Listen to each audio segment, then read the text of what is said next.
어떻게 3일 동안 잘 지내셨습니까? 네, 여러분 쉽지는 않으시죠? 저는 늘 그런 죄송한 마음이 있습니다. 저는 하루 종일 교회 안에 있거든요. 네, 그리고 저는 늘 만나는 사람들이 늘 목사예요. 목사 아니면 전도사입니다. 네, 지금 한 3일간 내일까지 세미나가 있는데요, 그 안에 들어와 있는 사람들 다 목사, 전도사고요. 아무튼 그렇습니다. 그래서 여러분 삶의 현장에서 부딪히는 많은 문제들과 함께 정말 믿음의 싸움을 싸우시는 여러분들 진심으로 존경하고요, 진심으로 감사의 마음이 있습니다. 오늘 특별히 빌라델비아 교회에 주시는 말씀, 우리가 7교회 중에 책망 없이 하나님께서 칭찬만 하신 교회가 2교회가 있죠. 서머나 교회가 있고요, 또 빌라델비아 교회가 있습니다. 참 귀한 교회죠. 하나님께서 마음껏 칭찬하시고 또 마음껏 하나님이 복을 주셨던 그런 교회입니다. 우리 교회 한번 생각하면서 우리 교회가 그렇게 하나님께 칭찬받고 우리 주님께서 풍성한 복을 부어주시는 그런 교회 됐으면 좋겠다, 그런 소망이 있습니다. 먼저 빌라델비아 교회에 별칭이 있는데요, 열린 문 교회입니다. 열린 문 교회요. 주님께서 그렇게 8절에 그렇게 말씀하셔요. 볼지어다 내가 네 앞에 열린 문을 두었으되 능히 닫을 사람이 없으리라, 이렇게 말씀하시죠. 빌라델비아 교회를 향하여서 문이 열려 있답니다. 그래서 열린 문 교회예요. 이게 뭔가 좀, 이 열린 문이 의미하는 게 뭔가 좀 생각을 하려면요, 먼저는 7절을 일단은 보면 이렇게 되어 있습니다. 중간에요, 예수님에 대해서 소개하는데 거룩하고 진실하사 다윗의 열쇠를 가지시니 곧 열면 닫을 사람이 없고 닫으면 열 사람이 없는 그가 이르시되, 이렇게 돼 있어요. 예수님께서 다윗의 열쇠를 쥐고 계시답니다. 그래서 그분이 열면은 닫을 사람이 없고요, 그분이 문을 닫으면 또 열 사람이 없다라고 그래요. 그 다윗의 열쇠로 지금 문을 열어두신 겁니다. 빌라델비아 교회를 향했어요. 그럼 좀 더 이게 뭔가 좀 더 구체적으로 보려면요, 몇 가지 성경 구절들을 볼 수 있는데 이 직접적인 이와 관련된 구절이 구약에 있습니다. 이사야 22장 15절부터 보면 이런 내용이 있어요. 주 만군의 여호와께서 이르시되 너는 가서, 이사야에게 지금 말씀하시는 거죠. 그 국고를 맡고 왕국 맡은 자 셈나를 보고 이르기를, 셈나라는 사람이 지금 히스기야 왕정 시대죠. 그 밑에서 지금 상당한 파워를 가지고 있었어요. 그가 열쇠를 쥐고 있었습니다. 국고와 왕궁을 맡았다라는 겁니다. 자, 그런데 이제 그 셈나에게서 이 열쇠가 누구에게 옮겨지냐면은 엘리야김이라는 사람에게 옮겨져요. hil기야의 아들 내 종 엘리야김을 불러 네 종권을 그의 손에 맡기리니, 그렇게 돼 있죠. 그러면서 하시는 말씀이 다윗의 집의 열쇠를 그의 어깨에 두리니 그가 열면 닫을 자가 없겠고 닫으면 열 자가 없으리라, 이런 말씀을 하셔요. 지금 그대로 인용해서 지금 예수님께 적용한 것 아닙니까? 여기서는 다윗의 열쇠가 직접적으로 뭘 의미하느냐, 셈나에게 주어졌던 그 열쇠죠. 셈나는 왕궁을 맡았다고 했어요. 왕궁은 왕에 누가 삽니까? 왕궁이에요? 당연히 왕이 살죠. 그러니까는 셈나가 상당히 높은 행정관이어서 히스기야 왕을 아련하려면은 이 셈나의 허락이 없이는 안 돼요. 반드시 셈나를 통해서 셈나가 쥐고 있는 다윗의 그 열쇠, 그걸로 왕궁의 문이 열리는 것이고 히스기야 왕을 아련할 수 있는 것이에요. 바로 예수님께 그런 권세가 주어진 것이죠. 우리가 하나님의 얼굴을 배울 수 있는, 하나님의 거룩하신 보좌 앞에 나아가서 그분을 접견할 수 있는 유일한 통로가 어딘가? 바로 예수님이세요. 그분이 다윗의 열쇠를 가지고 계셔서 바로 오직 우리가 하나님의 보좌 앞에 나아갈 수 있는 그 통로가 되시는 거죠. 오직 예수 그리스도께서 허락하실 때만 우리가 하나님 나라의 그 왕국문을 젖히고 들어갈 수 있는 것입니다. 그렇기 때문에 그분이 하나님 나라에 들어가고 안 들여보내고 바로 곧 구원받고 구원받지 못하고 이것을 결정하는 권세가 우리 주님께 있다, 지금 그런 말씀이에요. 당연히 그렇죠. 우리 주님께서 십자가에 피 흘리셨잖아요. 그분이 우리의 모든 죄를 다 사하셨다고요. 바로 그 피의 권세를 믿는 자만이 바로 예수님께서 우리를 위하여 하늘문을 열어주시는 거죠. 또 아까 보면요, 그 구절에서 국고 맡았다, 그런 의미가 있어요. 국고가 뭡니까? 그 왕국의 보아 창고 아닙니까? 당시 히스기야는 많은 보아를 가지고 있었잖아요. 히스기야가 보유하고 있는 그 많은 보화 창고 문을 열 수 있는 그 힘이 누구에게 있느냐? 바로 셈나에게 있었다라는 거예요. 근데 이제 그게 엘리야김에게 옮겨졌다라는 것이죠. 그래서 히스기야가 보유하고 있는 그 많은 보화를 꺼낼 수 있는 유일한 사람, 바로 그가 엘리야김이었다라는 거예요. 예수님께서 그런 분이십니다. 예수님께서 다윗의 열쇠를 가지셨다는 것은 우리의 구원의 문제를 결정하시는 분이시고요, 나아가서 하나님께서 우리를 위해서 쌓아놓으신 그 보화의 창고, 그 문을 여셔서 우리에게 그 보화를 쏟아 부어주신다는 바로 그런 의미가 이 안에 있는 것이에요. 여러분, 주님께서 우리를 위해서 그 보화 창고 문을 여시면 아무도 닫을 수가 없는 것입니다. 그리고 또 그 문을 닫아버리면 아무도 열 수가 없는 것이에요. 여러분, 믿으십니까? 우리가 이 땅을 살면서 그 하늘의 신령한 복을 얻을 수 있는 유일한 길은 바로 예수 그리스도께 있어요. 그분께서 우리를 향하여 그 보화 창고를 열어두실 때 우리에게 하늘의 신령한 복이 부어지는 것입니다. 여러분, 그래서 우리가 주님 앞에 엎드리는 거잖아요. 우리가 겸손히 그분 앞에 무릎을 꿇는 거잖아요. 우리를 향하여서 하늘문을 열어주시고 하늘의 신령한 은혜를 쏟아 부어주시기를 우리가 간절히 사모하며 그분 앞에 엎드리는 이유가 거기에 있는 것이죠. 지금 빌라델피아 교회를 위해서 그 다윗의 열쇠를 가진 예수님께서 문을 여셨다라는 것입니다.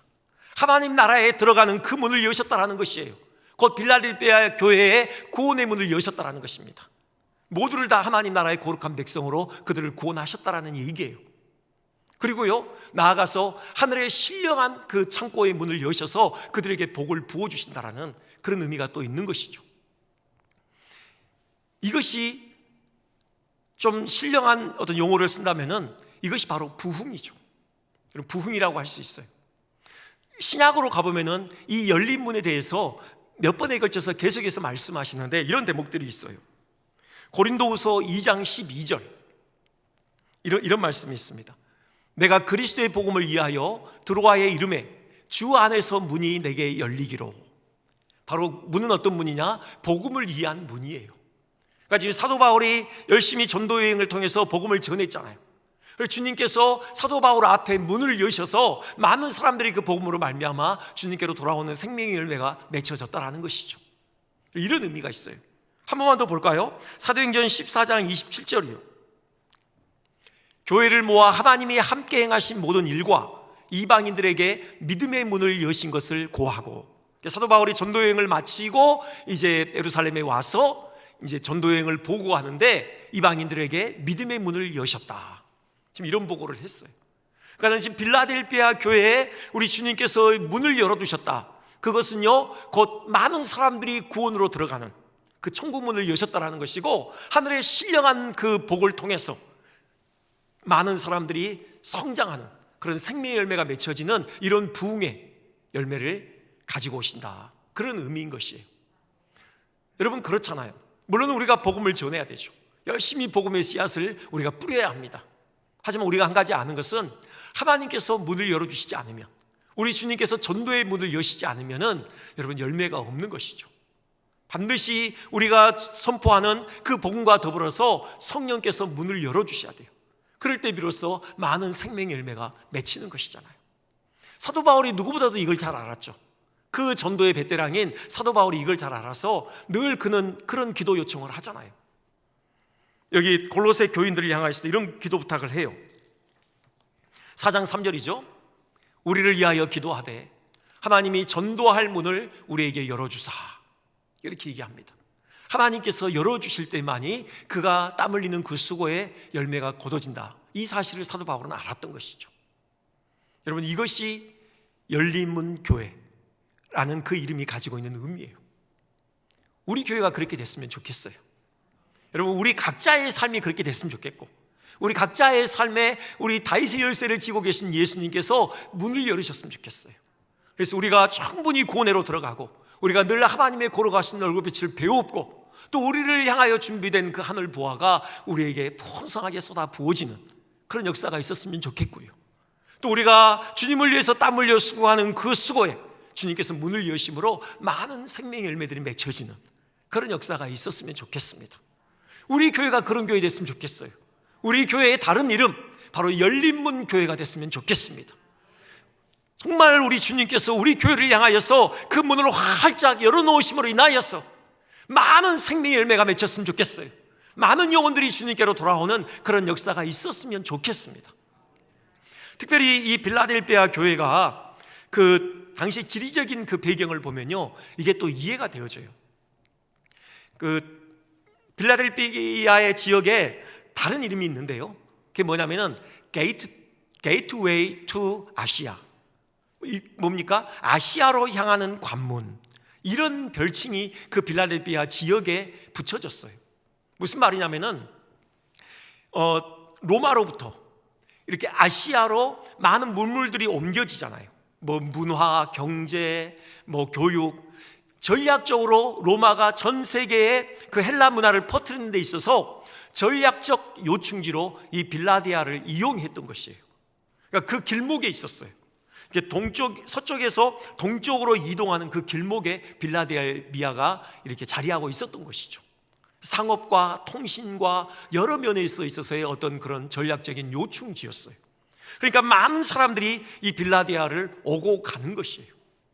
그러니까는 굳이 밖으로 나가지 않아도 하나님께서 빌라델비아 교회의 문을 여시면은 많은 사람들에게 복음이 전해지고 또 그들이 그 복음을 듣고 주께로 돌아오는 그런 열매가 맺혀지는 거예요. 그래서 말 그대로 선교하는 교회가 되는 것이에요. 전 세계로 그렇게 복음이 확장되는 그런 전략적 요충지로 하나님께서 사용하시는 거죠. 우리가 그렇게 사용되어졌으면 좋겠어요. 우리가 이 지역뿐만이 아니라 우리나라에 들어와 있는 또 많은 외국인뿐만이 아니라 우리가 지금 담당하고 있는 그런 선교 사역, 나아가서 더 많은 지역에 우리가 교회를 세우고 복음의 씨앗을 뿌려서 그렇게 영혼들을 주께로 인도하는 어떤 그런 복음 사역을 힘있게 감당하는 열린문 교회, 우리 교회가 되기를 주님의 이름으로 소망합니다. 이것이 그냥 주어진 건 아니죠. 그냥 우리 주님께서 그냥 빌라델비아 교회를 향하여서 그냥 문을 여신 게 아닙니다. 여기에는 이유가 있어요.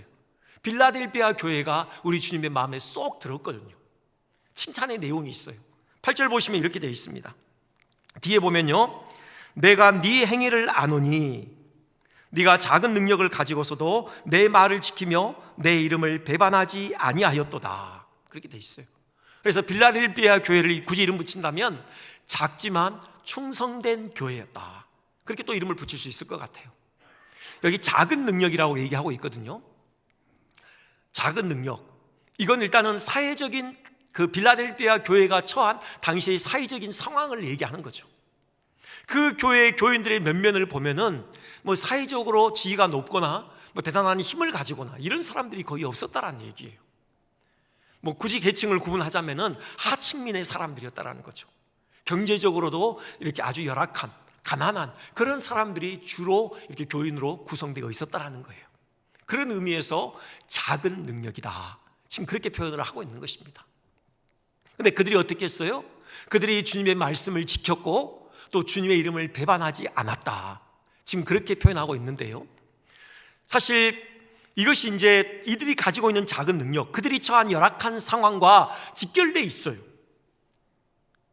그러니까는 원래부터 이들이 가난하고 이렇게 사회적으로 어떤 소외된 그런 계층의 사람들이었을 수도 있지만, 사실 그들이 믿음을 지키고 그들이 주님의 이름을 배반하지 않기 위해서 최선을 다했기 때문에 그들이 그렇게 열악한 환경에 처해 있을 수도 있다라는 그런 말씀이에요. 이걸 이해하려면 한 번 더 그 당시의 배경을 좀 우리가 이해해야 돼요. 빌라델비아가 어떤 도시냐면은 일단은 그 화산이 가까이 있어요. 그래서 그 화산재가 늘 이렇게 있죠. 화산재로 말미암아서 오히려 땅은 비옥했습니다. 땅이 좋아요. 그래서 포도 농사가 잘 됐어요.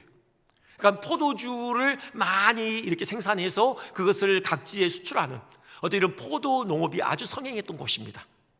그렇기 때문에 그 빌라델비아의 주요 신이 누구냐? 디오니소스라고 혹시 들어보셨습니까? 바카스라고도 하죠. 그 술의 신이요. 술의 신을 그들이 섬겼어요. 당연히 술의 신을 그들이 섬겼기 때문에 그들의 그 얼마나 타락했을지, 얼마나 방탕한 어떤 문화를 가지고 있을지 충분히 예측이 되죠. 반문화가 발달했다고요. 여러분, 그런 방탕한 그런 지역이었어요. 그리고 또 이 빌라델비아는 소 아테네라 그렇게 불렸어요. 여러분, 아테네 하면 생각나는 게 뭐예요? 사도 바울이 가서 깜짝 놀라잖아요. 아주 그냥 분을 내잖아요. 왜요? 그 안에 그 많은 그 우상으로 말미암았어요. 그것처럼 이 빌라델비아도 많은 우상이 가득했던 바로 그런 도시예요. 작은 아테네다 그렇게 불렸다고요. 이교신들이 많았어요. 게다가 그 화산으로 인하여서요, 한 번 화산이 터져요. AD 17년 정도에 화산이 터져가지고 빌라델비아가 완전히 황폐화돼 버립니다. 완전히 망가져요. 그랬을 때 로마 황제가 그 도시를 다시 재건해줘요. 모든 비용을 다 이렇게 지원해가지고 그 도시를 다시 재건시키죠. 전략적으로. 그렇기 때문에 빌라델비아 사람들이 얼마나 로마 황제에 대해서 감사하는 마음이 있겠습니까? 그때부터 로마 황제의 그 은덕을 기리기 위해서 신상을 만들고요, 또 황제를 숭배하는데 아주 열렬히 숭배하기 시작합니다. 로마 황제의 숭배가 또 성행했던 그런 곳이에요. 상업이 발달했다고 그랬죠. 상업이 발달했을 경우에 그 당시에는 그 두아드리아 교회하고도 똑같아요. 여러분 혹시 두아드리아 교회 저번에 말씀드렸는데 그 당시 경제 행위는 길드를 통해서 이렇게 행해지거든요. 그러니까 그 상업조합, 이걸 통해서요. 그래서 그 조합에 가입해야지만 장사를 하고 어떤 경제 생활이 가능한 거예요. 근데 그 길드에 가입하면은 반드시 그 종교 의식을 행해야 돼요. 그들이 섬기는 그 신을 섬겨야 된다고요. 그리고 그 의식 중에는 아주 음란한 파티가 열리잖아요. 이런 도시였어요. 이런 도시. 그러니까 여러분 이제 감이 잡히시죠? 왜 빌라델비아 교인들이 믿음을 지키고 주님의 이름을 배반하지 않은 것과 그들이 능력이 작았는지, 그들이 삶의 열악한 어떤 환경에 있었는지, 이것이 직결되어 있는 것이에요. 그들이 믿음을 지키기 위해서, 그들이 신앙을 지키기 위해서, 주님의 이름을 배반하지 않기 위해서 스스로 가난을 선택했다라는 것이에요. 어쩔 수 없이 그들은 열악한 삶의 환경에 처할 수밖에 없었다라는 것입니다. 그들은 돈 벌기를 포기할 수밖에 없어요. 장사하기를 포기할 수밖에 없다고요. 가난해질 수밖에 없는 것이에요. 굶더라도 내가 주님을 배반하지 않겠다라는 그런 어떤 신앙의 지조, 거기에 그들은 목숨을 걸었던 것이죠. 이걸 주님께서 지금 칭찬하고 계시는 거예요. 특별히 유대인들의 핍박이 심했던 것 같아요. 유대인들이 얼마나 악랄하게 그들을 핍박했냐면은, 여러분 아시듯이 회당에 이렇게 아예 못 들어오게 하는 것뿐만이 아니라, 회당에서 쫓겨난다라는 것은 그들의 삶의 터전 자체가 이렇게 흔들린다라는 것을 의미하고, 더 나아가서 로마 당국에 이들이 그리스도인입니다 하고 고발을 했대요. 그래서 이렇게 또 당국에 의해서 괴롭힘을 당하도록 그렇게 악랄하게 그렇게 그리스도의 교회를 핍박했던 그 유대인들이에요. 그래서 주님께서 뭐라고 하셔요? 그들이 자칭 유대인이라고 하나 사단의 회당이다, 그렇게까지 주님이 말씀하셔요. 이런 유대인들의 핍박으로 인해서 또 그들이 지극히 어려운 그런 처지에 있었던 것이에요. 그럼에도 불구하고 그들은 믿음을 지켰어요. 주님의 이름을 배반하지 않았던 것입니다. 이것이 주님의 마음에 쏙 들었던 거예요. 이걸 주님께서 귀히 여기셨던 것입니다. 여러분, 우리도 그랬으면 좋겠습니다. 우리도 끝까지 믿음을 지켰으면 좋겠어요. 우리가 서 있는 그 삶의 자리에서 끝까지 선한 싸움을 우리가 포기하지 않고 싸웠으면 좋겠어요. 여러분 목숨을 위협하는 이런 핍박 우리에게는 없습니다. 그렇죠? 우리는 그런 시대에 살고 있지는 않아요. 하지만 생각해 보면은 일상에서 작은 싸움들이 있어요. 우리는 매번 주님의 이름을 부인할 것인지 아니면 주님을 인정할 것인지, 그런 싸움들은 우리에게 늘 닥쳐와요. 여러분, 작은 문제들일지라도 여러분 정직하게 내가 살 것이냐, 아니면 정말 하나님의 말씀에 법에 합치하게 내가 온전히 순종할 것이냐, 이런 문제들은 늘 매일의 우리 일상에서 우리가 경험하는 어떤 그런 문제들입니다. 제가 대학 때 제가 나온 대학, 그리고 제가 공부한 학과가요, 정말 이거 있잖아요. 그 운동권, 이게 아주 강했던 그 학과예요. 우리 대학에서 가장 처음에 학생회가 만들어진, 조직된 그런 과입니다. 그래서 또 이렇게 아무튼 그런 분위기였어요. 여전히 제가 90년대 초반에 대학을 다녔지만, 문민정부가 들어섰지만 여전히 학생 운동이 아직도 그런 심하던 어떤 그런 시대, 그런 분위기였습니다. 뭐 선배들 뭐 운동 많이 했어요. 근데 보면은 찬찬히 보면은 그들이 아주 거대 담론, 어떤 사회 개혁을 부르짖고 어떤 민주화를 부르짖고 이런 건 참 잘해요. 근데 그들의 일상을 보면은 아주 소홀한 것들은 그냥 아주 간과하더라고요. 그것들은 그냥 무시하더라고요. 그러니까 쉽게 말해서 뭐 대리 출석, 나 오늘 수업 빠질 테니까 내 이름 대신 불러줘, 뭐 이런 거라든가, 아니면 도서관 뭐 미리 가서 자리 잡아놓는 거라든가, 하루 종일 도서관에 없으면서 다른 사람들 공부 못하게 딱 책가방 올려놓는 거라든가, 뭐 이런 것들, 그다음 거짓말하는 거라든가, 이런 거 그냥 너무 쉽게 여기는 거예요.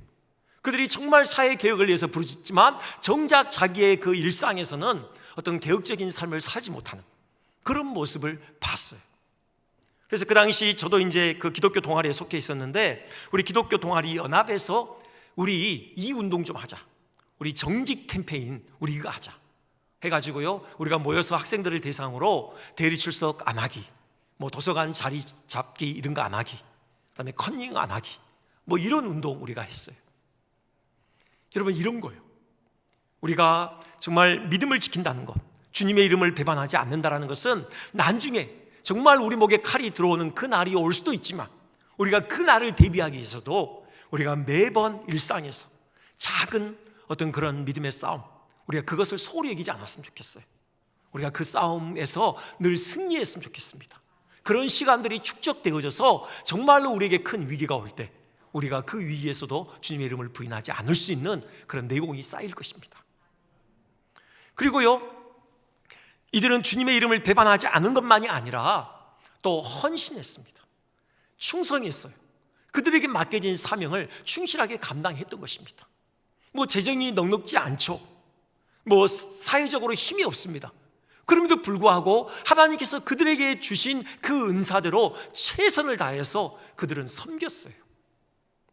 그 한 목사님께서 성지 순례를 가셔서 빌라델비아 그 지역에 이제 방문하셨는데, 거기를 그 가이드하던 가이드가 그런 얘기를 들려주더래요.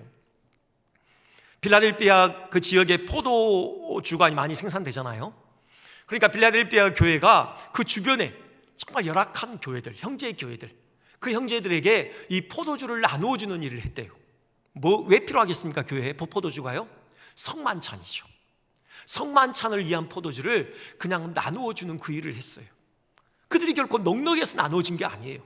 그걸 나누어 주기 위해서 그들은 허리띠를 더 졸라매야 했답니다. 그런데 허리띠를 더 졸라매면서도 그 어려운 형제의 교회에 포도주를 공급하는 그런 일을 했어요. 뭐 요즘에야 1년에 2번 성만찬을 하지만 이 당시에는 거의 매주 했잖아요. 모일 때마다 성만찬을 했잖아요. 그러니까 포도주가 많이 필요했던 것이죠. 이런 식으로 그들은 열악한 중에서도 최선을 다하여서 정말 맡겨진 사명을 감당했던 것이에요. 우리도 그랬으면 좋겠습니다.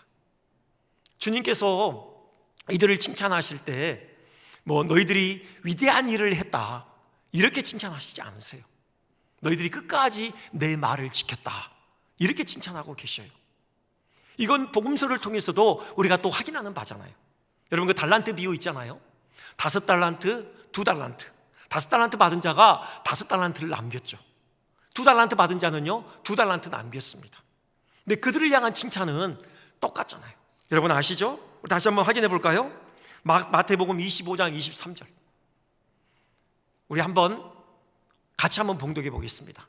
자, 시작. 착하고 충성된 종아, 내가 적은 일에 충성하였음에 내가 많은 것을 내게 맡기리니 내 주인의 즐거움에 참여할지어다. 아멘. 똑같이 칭찬하시잖아요.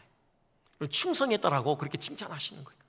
여러분, 우리가 가지고 있는 능력, 하나님께서 우리에게 허락하신 그 능력치가 어느 정도이든 상관없이 우리에게 주어진 그 은사의 분량대로, 그 은혜의 분량대로 우리가 넘치게 최선을 다해서 충성했으면 좋겠습니다. 여러분, 개인적으로도 그렇고요, 또 우리 교회적으로도 그렇고요. 요즘 시대가 그 자본주의의 영향에 의해서 자꾸 수치로 그 가치를 환산해요. 교회도 어떤 그런 영향이 있습니다. 분명히 있어요. 여러분, 큰 교회는 달리 보이죠. 큰 교회 목회하고 있는 목사님은 벌써 달리 보이잖아요. 뭐 그 예산이 얼마인지, 나오는 성도 수가 얼마인지, 얼마나 화려한 교회 건물을 가지고 있는지, 얼마나 좋은 음향 시스템을 가지고 있는지, 이런 것에 의해서 그 교회가 정말 좋은 교회구나 이렇게 평가되는, 자연스럽게 그냥 그렇게 되고 있어요. 주님은 달라요. 주님은 그렇게 교회를 평가하시지 않습니다. 교회에 대한 가치를 그런 수치로 환산해서 매기지 않으셔요. 그 교회가 얼마나 큰 일을 했나, 어떤 그 일의 그 열매의 크기로 그 교회의 가치를 환산시키지 않는다고요. 얼마나 충성했는지, 얼마나 최선을 다했는지, 주님께서 주신 그 은혜의 분량에 넘치게 얼마나 헌신했는지, 이것으로 주님은 그 교회의 가치를 매기시는 거예요. 우리 교회가 그런 교회가 됐으면 좋겠습니다. 아직은 그렇게 큰 교회가 아니죠. 앞으로 하나님께서 어떻게 우리 교회를 사용하실지 몰라요. 하지만 지금 우리에게 주어진 그 은혜의 분량에 넘치도록 우리가 최선을 다했으면 좋겠어요. 여러분, 한 분 한 분 우리에게 주어진 시간이 많지 않지만 그 시간을 쪼개서 우리가 주님께 헌신했으면 좋겠습니다. 그걸 귀히 보시고 하나님께서 정말로 마음껏 칭찬하시고 열린 문을 여셔서 우리에게 풍성한 그 은혜를 부어주실 것입니다. 마지막으로 한 가지만요, 아주 간단하게 말씀드릴게요. 어떤 교회에 있느냐? 영광스러운 교회였습니다. 주님께서 몇 가지를 약속하셔요. 너희가 붙들고 있는 거 끝까지 지켜라. 그렇게 다독이시면서요, 내가 속히 올 테니까 조금만 참아라, 그렇게 말씀하시면서 몇 가지를 약속하셔요. 너희를 그렇게 핍박하는 그 유대인 중에 몇 명을 내가 너희들 앞에 무릎을 꿇리겠다. 필라델피아 교회를 높여주시겠다는 겁니다. 그들을 그렇게 괴롭혔던 그 유대인들이 교회 앞에 나와서 엎드리는 겁니다. 그들이 복음에 항복하는 거예요. 그들이 주님께로 돌아오는 겁니다. 그러면서 그들의 입으로 고백해요. 주님께서 너희를 얼마나 사랑하시는지 우리가 알겠다. 그런 고백을 하게 만드시겠다는 겁니다. 여러분, 필라델피아 교회를 영광스럽게 높여주시겠다는 거예요. 환난으로부터 그들을 지켜주시겠다는 겁니다. 함께 해주시겠다는 거예요. 그래서 그 환난을 견뎌내도록 주님께서 그들에게 능력을 공급하시고 그 능하신 손으로 붙드셔서 그 모든 환난을 넉넉히 이겨내도록 주님께서 지켜주시겠다, 그렇게 말씀하시고요. 마지막 한 가지, 여러분 12절 한번 보실까요? 우리 앞에는 안 나와 있을 텐데 여러분 성경을 보시면요, 이렇게 말씀합니다. 이기는 자는 내 하나님 성전에 기둥이 되게 하리니 그가 결코 다시 나가지 아니하리라. 기둥이 된다는 게 뭡니까? 여러분, 건물에 있어서 기둥은 핵심 요소잖아요. 기둥이 빠지면 건물은 무너지는 겁니다. 하나님의 성전에 기둥이 된다는 것, 그것은 하나님의 교회에 있어서 정말 빼놓을 수 없는 가장 소중한 존재가 된다는 거고요.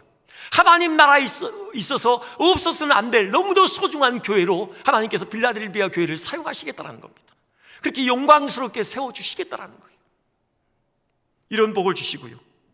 그 다음에 결코 다시 나가지 아니하리라, 그렇게 말씀하시죠.